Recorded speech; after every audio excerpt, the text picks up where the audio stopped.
بسم الله الرحمن الرحيم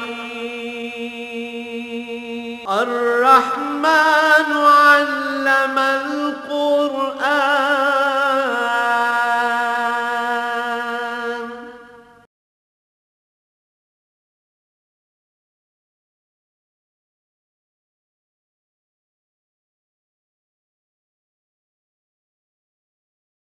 الحمد لله رب العالمين والصلاة والسلام على حبيبه محمد وآله وصحبه أجمعين. أعوذ بالله من الشيطان الرجيم. بسم الله الرحمن الرحيم. لا يحب الله الجهر بالسوء من القول إلا من ظلم وكان الله سميعا عليما. إن تبدوا خيرا أو تخفوه أو تعفوا عن سوء فإن الله كان عفوا قديرا. إن الذين يكفرون بالله ورسله ويريدون أن يفرقوا بين الله ورسله ويقولون نؤمن ببعض ونكفر ببعض ويريدون أن يتخذوا بين ذلك سبيلا أولئك هم الكافرون حقا وأعتدنا للكافرين عذابا مهينا. اللهم سبحانك لا علم لنا إلا ما علمتنا إنك أنت العليم الحكيم. مولاي صل وسلم دائما أبدا على حبيبك خير الخلق كلهم. لا يحب الله الجهر بالسوء من القول. اللہ کریم کو برائی کی بات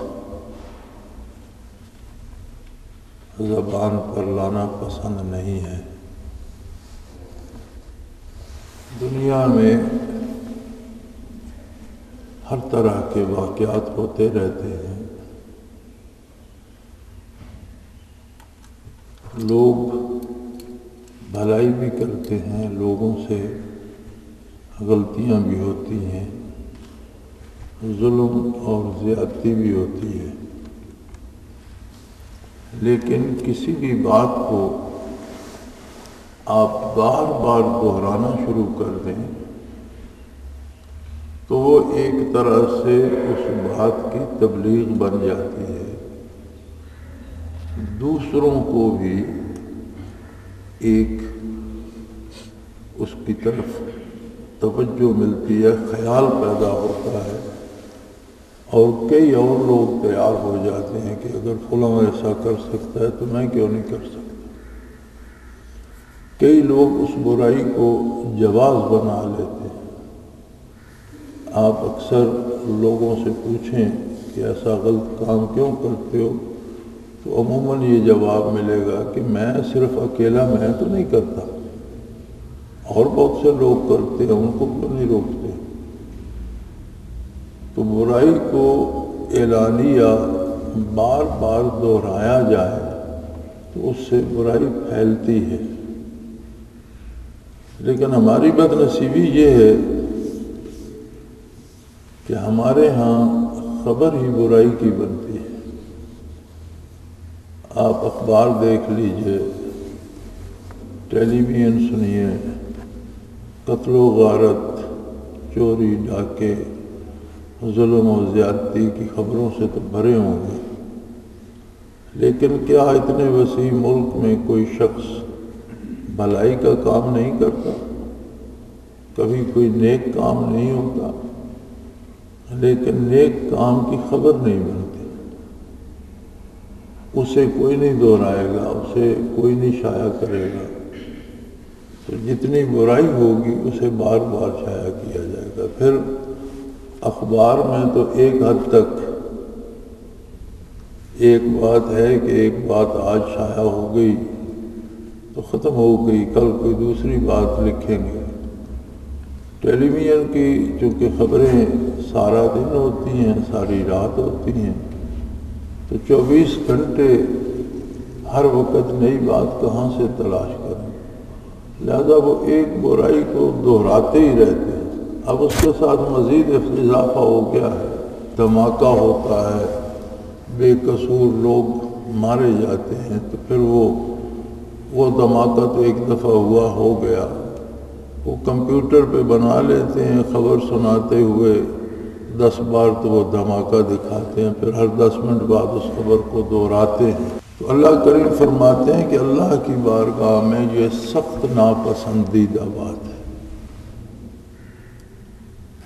ہاں الا من ظلم وکان اللہ سمیع علیم، ہاں کسی کے ساتھ جس کے ساتھ ظلم ہوا ہے اسے حق ہے کہ وہ داد رسی کے لیے فریاد کرے اور متعلقہ ادارے یا متعلقہ افراد سے بیان کرے کہ میرے ساتھ یہ زیادتی ہوئی۔ جس کے ساتھ ظلم ہوا ہے اسے بھی یہ نہیں چاہیے کہ وہ اس کا معاشرے میں اشتہار لگائے، بلکہ وہ متعلقہ انصاف یا متعلقہ اداروں سے یا متعلقہ افراد سے جہاں سے انصاف ملنے کی توقع ہے اسے حق ہے کہ وہ ظلم کے خلاف چارہ جوئی کرے۔ رہی یہ بات کہ برائی کوئی اچھالنے سے اس کے نام اعمال میں درج نہیں ہوتی، بلکہ وکان اللہ سمیع علیما، اللہ کریم ذاتی طور پر سن بھی رہے ہیں، جانتے بھی ہیں، اس لیے مظلوم کو بھی بات بڑھا چڑھا کر نہیں کرنی چاہیے۔ اس کے ساتھ جو ظلم ہوا ہے اللہ کریم اس پہ گواہ ہے، جو بات ہوئی ہے اسے اللہ کریم بھی سن رہے ہیں۔ تو یہ بھی جائز نہیں ہے کہ اگر کسی کے ساتھ زیادتی ہوئی ہے تو وہ ایک آدمی نے زیادتی کی ہے تو وہ 10 کے ذمہ لگا دے، یا انہوں نے جو زیادتی کی ہے وہ اتنی نہیں ہے جتنی وہ بڑھا کر بیان کرے۔ تو جس کے ساتھ ظلم ہوا ہے اسے بھی یہ اجازت ہے کہ سچا اور کھرا واقعہ جو ہے اس کی شکایت کرے، اسے بڑھا چڑھا کر نہ کرے۔ اب ہمارے ہاں تو یہ رواج ہی ہو گیا ہے نا کہ جرم اگر ایک بندہ کرتا ہے تو ہم 10 آدمیوں کے خلاف پرچہ کٹوا دیتے ہیں کہ چلو ذلیل تو ہوتے رہیں گے۔ تو فرمایا برائی کو بڑھانا اور برائی کو پھیلانا خود ایک بہت بڑی برائی ہے جو اللہ کریم کو قطعاً پسند نہیں۔ اور ہمارے ہاں برائیوں کے بڑھنے کا ایک سبب یہ بھی ہے کہ ہر برائی شہرت کا سبب بنتی ہے، اسے اشتہار بنا دیا جاتا ہے، اسے بار بار دہرایا جاتا ہے، پھر اس کے تصویری فیچر چھپتے ہیں، پھر اخباروں میں رنگین تصاویر چھپتی ہیں، تو وہ دوسرے لوگوں پر کو بھی برائی پر اکسانے کے مترادف ہے۔ لہذا لا يحب اللہ الجہر بالسوء من القول، برائی کی بات کا شور و واویلا کرنا، اسے دور تک پھیلانا اللہ کریم کو پسند نہیں ہے۔ ہاں جس کے ساتھ ظلم ہوا ہے یا زیادتی ہوئی ہے وہ اصل واقعہ ارباب اختیار تک یا ایسے اداروں تک جن کی ذمہ داری یا انصاف فراہم کرنا، یا ایسے افراد تک جو اسے انصاف دلا سکیں ان کے پاس بیان کرے، لیکن وہ بھی اصل واقعہ بیان کرے، بڑھا چڑھا کر بیان نہ کرے۔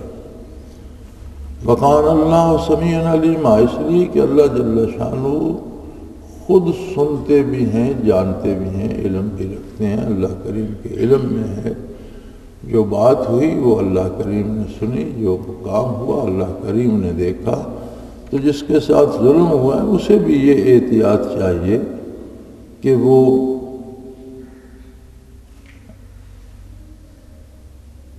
اصل واقعہ بیان کرے، بڑھا چڑھا کر نہ بیان کرے۔ ان تبدوا خیرا او تخفوه او تعفوا عن سوء فإن اللہ کان عفوا قدیرا۔ ہاں ان تبدوا خیرا، اگر کوئی نیکی کا کام کرتے ہو، بھلائی کا کام کرتے ہو، کہیں کوئی نیک کام ہوتا ہے، اچھائی ہوتی ہے، اسے ظاہر کرنے میں کوئی حرج نہیں، تاکہ دوسرے لوگوں کو بھی اس سے تحریک ملے اور لوگ بھی اس طرح کے نیک کام کریں۔ اگر کہیں کوئی بھلا کام کرتا ہے، اچھائی کرتا ہے، نیکی کرتا ہے، کسی کی جان بچاتا ہے، کسی مقروض کا قرض اتار دیتا ہے، کسی بیمار کی مدد کرتا ہے، کسی کمزور کی مدد کرتا ہے اور کوئی نیکی کا کام کرتا ہے، تو اسے اگر بیان کیا جائے یا اسے دہرایا جائے تو وہ بھلی بات ہے، اچھی بات ہے۔ ان تبدو خیرن، اگر تم نیکی کو بڑھا چڑھا کر بیان کرو، نیکی کو بار بار بیان کرو تو یہ اچھی بات ہے۔ اور تخفو، اور اگر نیک کام بھی تم لوگوں کو بتائے بغیر کرو کہ کہیں اس میں شہرت کا لالچ نہ آ جائے یا دکھاوا نہ آ جائے، ریاکاری نہ آ جائے، تو اور بھی اچھی بات ہے۔ کیونکہ نیکی جو کرتا ہے وہ اللہ کی رضا کے لیے کرتا ہے، کسی پر احسان نہیں کرتا۔ جو بندہ نیکی کر کے احسان جتاتا ہے وہ اس کی بھلائی نہیں رہتی، کیونکہ وہ اللہ کے لیے تو نہ رہی، اس نے بندے پر احسان جتایا۔ تو جو نیکی کرتا ہے اور وہ اللہ کی رضا کے لیے کرتا ہے، تو دوسرے لوگ اگر اس کی بات کو بیان کرتے ہیں، اس واقعہ کو بیان کرتے ہیں تاکہ اور لوگوں میں بھی تحریک پیدا ہو نیکی کرنے کی، تو وہ اچھی بات ہے۔ لیکن جو نیکی کرتا ہے تخفو ہو، وہ اسے لوگوں میں شہرت کے لیے نہ کرے، اسے پوشیدہ رکھے، یا پھر او تعفو عن سوء، اگر کسی نے زیادتی کر لی ہے اور آپ درگزر کر سکتے ہیں، قابل برداشت ہے، تو درگزر کریں، تو یہ اللہ کو بہت پسند ہے۔ کیونکہ برائی کا جواب برائی ہی سے دیا جائے تو برائی اور پھیلے گی اور بڑھے گی، اور اگر برائی سے درگزر کر دی جائے، معاف کر دیا جائے، تو عند اللہ بہت اچھی بات ہے کہ اس سے برائی کم ہوتی ہے۔ فإن اللہ کان عفوا قدیرا، اللہ تعالیٰ بہت بڑے معاف کرنے والے ہیں۔ اگر کوئی کسی کی غلطی معاف کرتا ہے تو اس معاف کرنے والوں سے بھی لاکھوں غلطیاں ہوئی ہوں گی زندگی میں، اس نے بھی بہت سی خطائیں کی ہوں گی۔ تو اگر کسی بندے کو اللہ کے لیے معاف کرتا ہے تو اللہ کریم ہے، وہ اس ایک خطا کے بدلے شاید اس کی بہت سی خطائیں معاف فرما دے، اور وہ قادر ہے ہر چیز پر، معاف کرنے پہ بھی قادر ہے اور گرفت کرنے پہ بھی قادر ہے، وہ ہر چیز پہ قادر ہے۔ پھر لوگوں کا عجیب حال ہے، ان الذین یکفرون باللہ ورسلہ، کہ لوگ اللہ اور اس کے رسولوں سے کفر کرتے ہیں، انکار کرتے ہیں، اللہ کی عظمت کا انکار کرتے ہیں، اللہ کے رسول اور انبیاء جو دنیا میں تشریف لائے ان کی نبوت و رسالت کا انکار کرتے ہیں۔ اور انکار کی ایک اور قسم بھی ہے، ایک تو ہے کہ سرے سے عظمت الہی کا انکار کر دیا، توحید باری کو مانا ہی نہیں، رسالت و نبوت کو قبول ہی نہیں کیا۔ لیکن ایک قسم اور بھی ہے کہ ایک فرقہ بنا لیتے ہیں اور کسی ایک نبی کو مان لیتے ہیں اور باقی انبیاء کا انکار کر دیتے ہیں۔ تو ایک فرقہ بنا لیتے ہیں، تفریق کر لیتے ہیں، اور پھر وہ یفرقو بین اللہ و رسولہ، اللہ اور اس کے رسولوں کے درمیان بھی وہ تفریق کر دیتے ہیں، فلاں کو مانتے ہیں، فلاں کو نہیں مانتے۔ تو ارکان دین میں، دین کی جو بنیادیں ہیں ان میں یہ بنیادی بات ہے کہ جتنے نبی، جتنے رسول اللہ نے مبعوث فرمائے وہ سارے برحق تھے، سب سچے تھے، اور سب کی نبوت و رسالت پر ایمان لانا ضروری ہے۔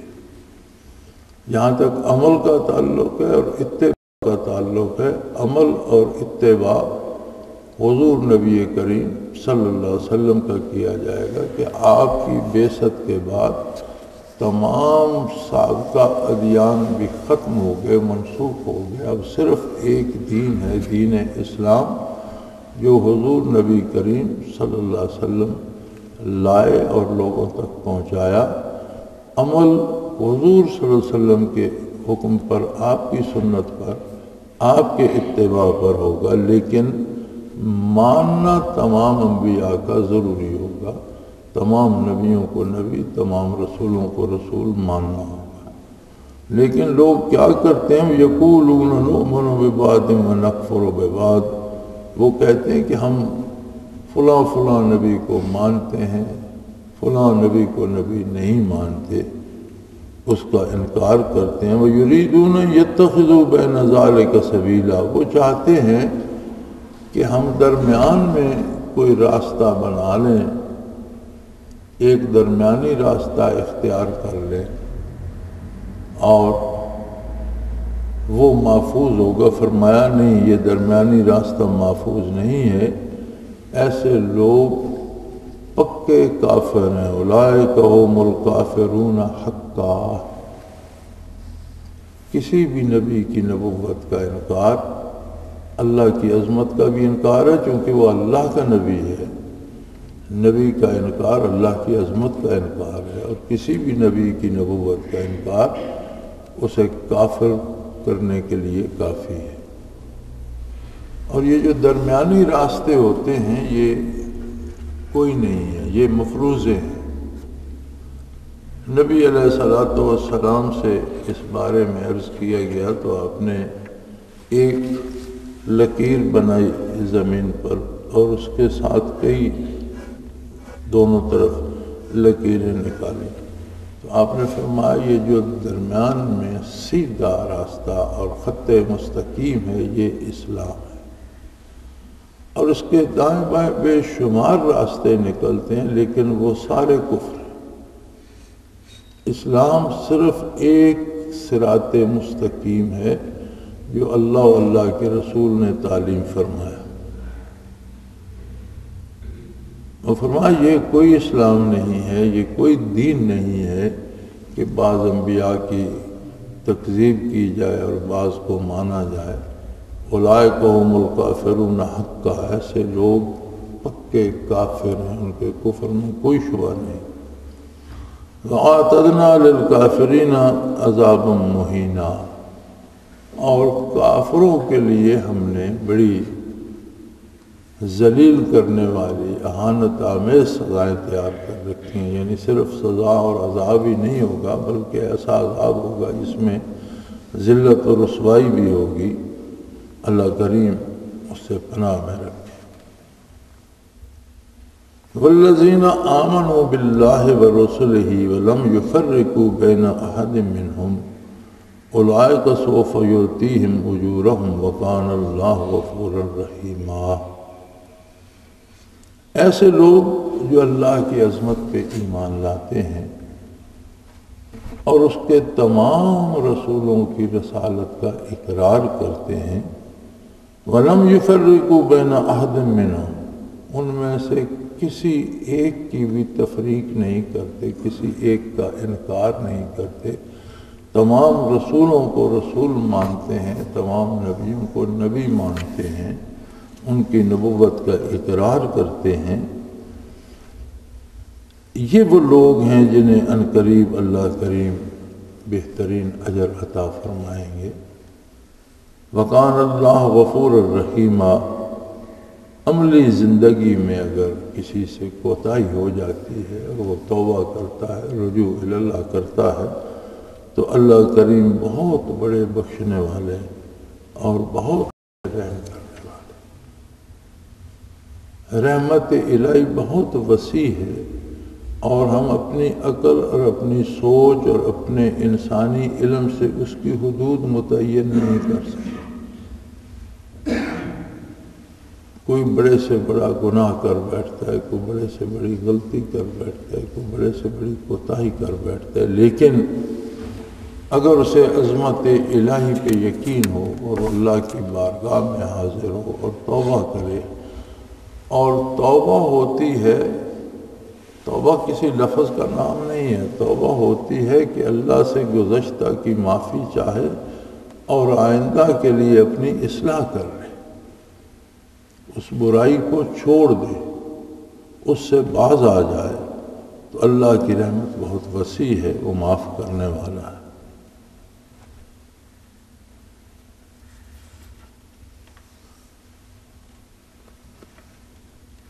يسألك أهل الكتاب أن تنزل عليهم كتابا من السماء فقد سألوا موسى أكبر من ذلك فقالوا أرنا الله جهرة فأخذتهم الصاعقة بظلمهم ثم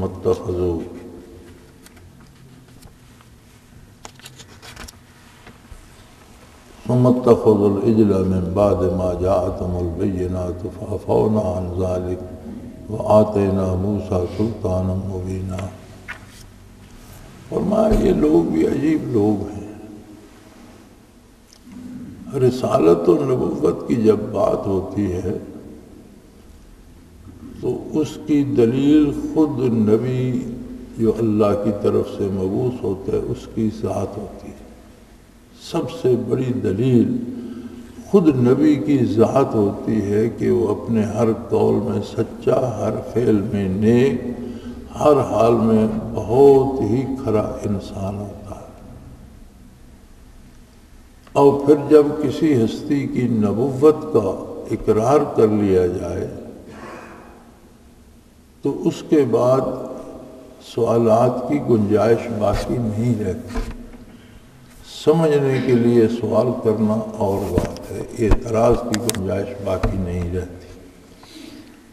لیکن یہ کفار جو ہیں یہ عجیب مزاج کے لوگ ہیں، اور کفار سے بڑھ کر یہ جو پہلے ادیان کے پیروکار ہیں، اہل کتاب ہیں، یہود کے علماء تھے، عیسائیوں کے علماء تھے، اور مشرکین مکہ کی عادت تھی، اکثر یہود کے علماء مدینہ منورہ میں مقیم تھے، وہ وہاں سے مدینہ منورہ جاتے اور ان سے اعتراضات پوچھ کر آتے۔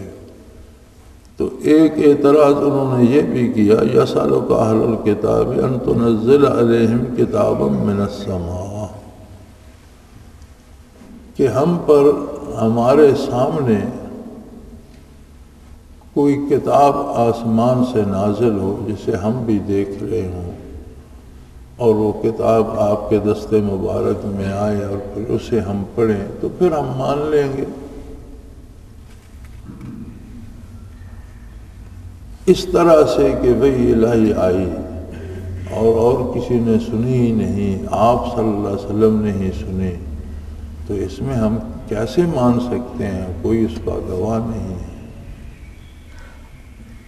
اللہ کریم نے فرمایا کہ آپ سے تو انہوں نے کتاب کے نازل کرنے کا مطالبہ کیا، فقد سألوا موسیٰ اکبر من ذلک، انہوں نے اپنے نبی موسیٰ علیہ السلام سے تو اس سے بہت بڑا مطالبہ کیا۔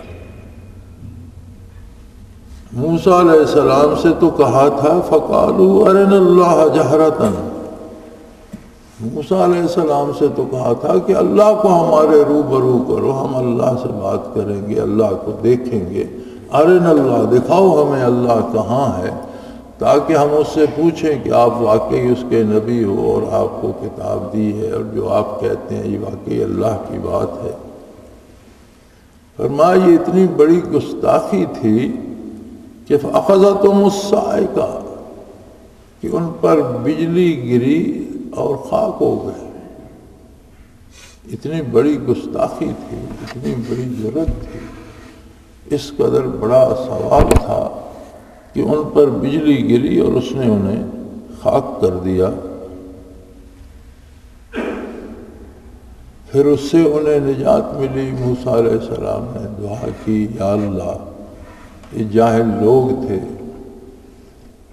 موسیٰ علیہ السلام طور پہ جاتے تھے جب کلام کے لیے، تو یہودیوں نے کہا جی کچھ اور لوگوں کو بھی ساتھ لے جائیں تاکہ یہ بھی بات سنیں آپ کے ساتھ اور ہمیں یقین آ جائے تو قوم کے بڑے بڑے لوگوں کو ساتھ لے جائے، تو وہ کوئی 70 کے قریب لوگوں کو ساتھ لے کے گئے۔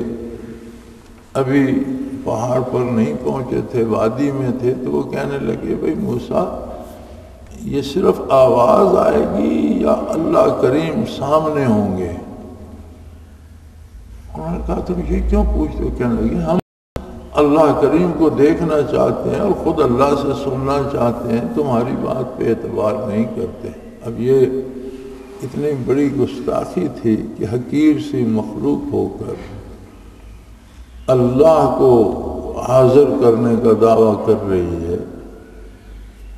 اللہ کو روبرو لانے کا دعویٰ کر رہے۔ اس کی سزا میں بجلی کی کڑک آئی اور وہ موت کے گھاٹ اتر گئے۔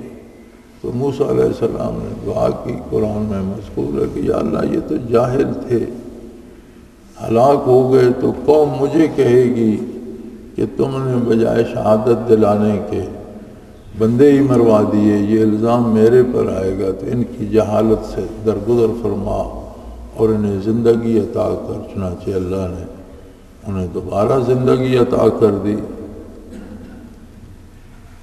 ثم اتخذوا العجل من بعد ما جاءتهم البینات۔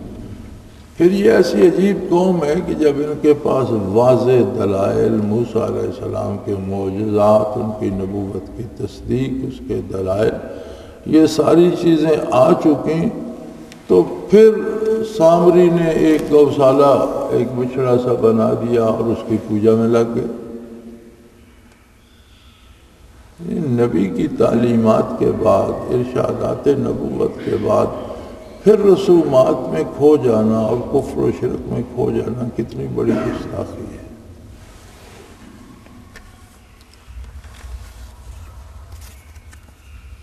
اس بات کا اندازہ یوں بھی کیا جا سکتا ہے کہ قرآن کریم کا نزول بے شک خاص ہے اور خاص خاص واقعات پر آیات کریمہ نازل ہوئی، لیکن حکم عام ہے۔ قرآن ایک ایسی کتاب ہے جو اپنے نزول سے لے کر قیامت تک اللہ کی آخری کتاب اور واحد راستہ ہے ہدایت کا۔ اگر یہودیوں نے بچڑا پوجنا شروع کر دیا تھا تو آج ہم اپنی حالت دیکھیں کہ دینی امور میں کتنی زندگی ہماری بسر ہوتی ہے۔ یعنی ہم اپنے زندگی کے یا روزمرہ کے جو کام ہیں وہ کتنے کام ہیں جو سنت رسول اللہ صلی اللہ علیہ وسلم کے مطابق کرتے ہیں، اور کتنی زندگی ہے جو رسومات کی نظر ہو چکی ہے۔ اگر یہ دیکھا جائے تو میں یہ سمجھتا ہوں کہ بچے کی پیدائش سے لے کر جنازے تک ہر کام میں سنت کی جگہ رسومات نے لے لی۔ اور اگر کہا جائے کہ طریقہ جو شرعی ہے یا مسنون ہے وہ یہ ہے، تو لوگ کہتے ہیں کہ بات تو ٹھیک ہے آپ کی، لیکن اس میں تو ہماری نکٹی ہوگی، بدنامی ہوگی کہ ان کا باپ مرا تو انہوں نے 4 دیگیں بھی نہیں پکائیں۔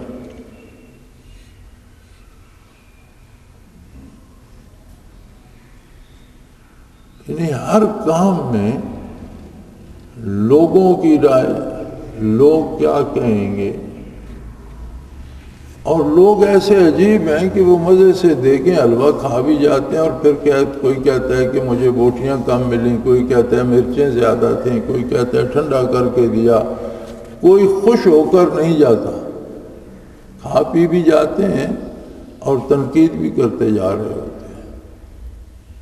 لیکن ہم ہیں کہ ہر رسم کو ہم ضروری سمجھتے ہیں، اور کہیں بھی ہمیں یہ احساس نہیں ہوتا کہ دین پر، دینی احکام پر، شریعت مطہرہ پر عمل کیا جائے۔ یہ وہی یہودیوں والی بات ہے نا کہ سارے معجزات اور صداقت دیکھنے کے بعد پھر بچڑا پوجنے میں لگ گئے۔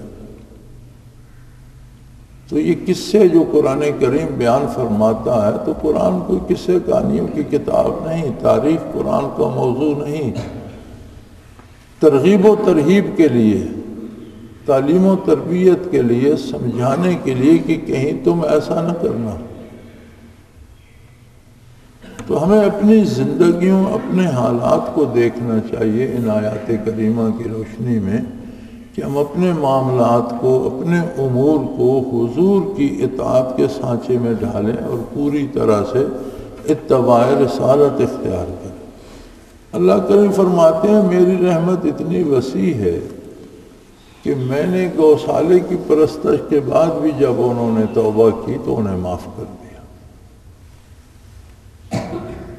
فَعَفَوْنَا عَنْ ذَلِكَ، میں نے پھر انہیں معاف کر دیا۔ لیکن ایک بات یاد رکھیں کہ ان کی توبہ اس طرح آسانی سے قبول نہیں ہوئی تھی۔ جب موسیٰ علیہ السلام طور سے واپس تشریف لائے اور انہیں ملامت کی تو انہیں احساس ہوا کہ ہم سے غلطی ہو گئی، تو انہوں نے کہا کہ ہمیں سامری نے دھوکہ دیا اور ہم اس گوشالے یا بچھڑے کی پرستش میں لگ گئے، تو آپ بارگاہ الوہیت میں عرض کیجئے ہم توبہ کرتے ہیں۔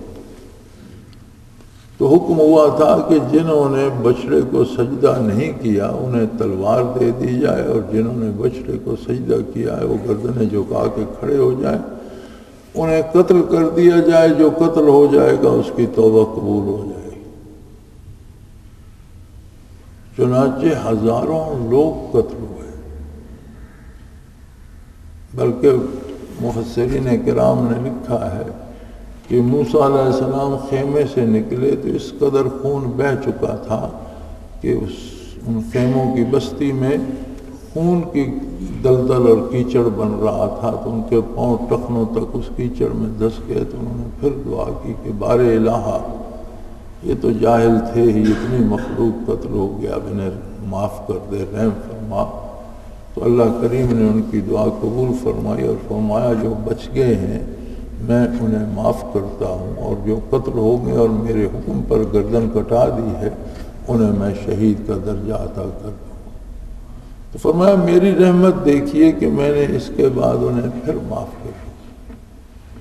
لیکن آج ایک ہم ہیں کہ جنہیں گردن نہیں کٹانی پڑتی، خلوص سے اللہ سے معافی مانگنی اور وہ رویہ جو برائی کا ہے وہ چھوڑ دیں۔ بس صرف ایک شرط ہے کہ برائی چھوڑ دیں، اپنی اصلاح وَأَصْلَحُوا تُوبُوا وَأَصْلَحُوا، توبہ کی جس نے اپنی اصلاح کر لی، اپنی اصلاح کر لے تو گزشتہ ساری خطائیں معاف کر دی جائیں گی۔ ہم نے انہیں پھر معاف کر دیا۔ وَآتَيْنَا موسیٰ سلطان مبینہ، اور موسیٰ علیہ السلام کو واضح دلائل سے بھی اور قوت بازو سے بھی قوت و طاقت عطا کی۔ سلطان مبینہ، واضح قوت، اختیار و اقتدار بھی دیا، قوت و طاقت بھی دی، اور دلائل و براہین سے بھی ان کی صداقت ثابت کی۔ آخر دعوانا ان الحمدللہ رب العالمین۔ اللہ اللہ اللہ اللہ اللہ اللہ اللہ اللہ۔